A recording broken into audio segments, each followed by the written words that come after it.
Kilo খালি photo তুলবা নাকি শাড়ি লইবা? হ্যাঁ লমু তো আরে দেখতাছি তুমি তো খালি খালি শাড়ি খুলতে আসো আর পরতে আসো, একটা পছন্দের কথা তো কও না। পছন্দ সব দিও এদিকে কি সব দিলে তুমি কেন কি দেখুন না ভালো মতো। বুঝছি তো খালি তুমি তো খালি ফটোই তোলা আর ভিডিওই করতেছো খারাপ শাড়ি। হ্যাঁ ফটো তুলি ভিডিও করি। সব শাড়ি পুরানো হয়ে যাবে, মানুষ একবার সব শাড়ি পুরানো হয়ে গেছে। হ্যাঁ ফটো তুলি আর ভিডিও করি, শাড়ি কিনে নেই না তো জান না কথা কইতাছো।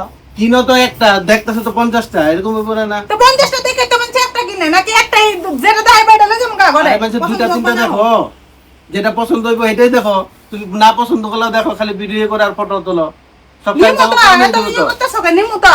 তোমার ভিডিও দেখে পরে সবাই তো তোমার শাড়ি সব পুরানো হয়ে গেছে দেখো, সব পুরানা বলে তুমি। আমার জামাই একটা না তিনটা কিনে দেয় শাড়ি দোকানে আইলে। এটা সাথে মে লাগবে না, আমি 10 বার দেখা লই শাড়ি কোনটা বেশি ভালো লাগতেছে। এত বের বের করো না, কেন শাড়ি দেখাইতেছো কি কিসে? না তিনটা মানুষ 50টা শাড়ি ফেলে লাইছো।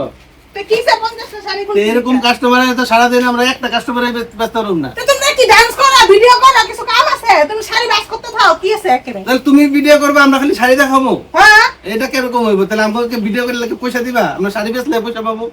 দেখ তো কি আলাপ করতেছে কাস্টমারের লগে, এটা কই মানছে? ওই বলতে আসতে চুপ। তুমি হাসতাছো কিছু কও না, হি হি করে হাসে।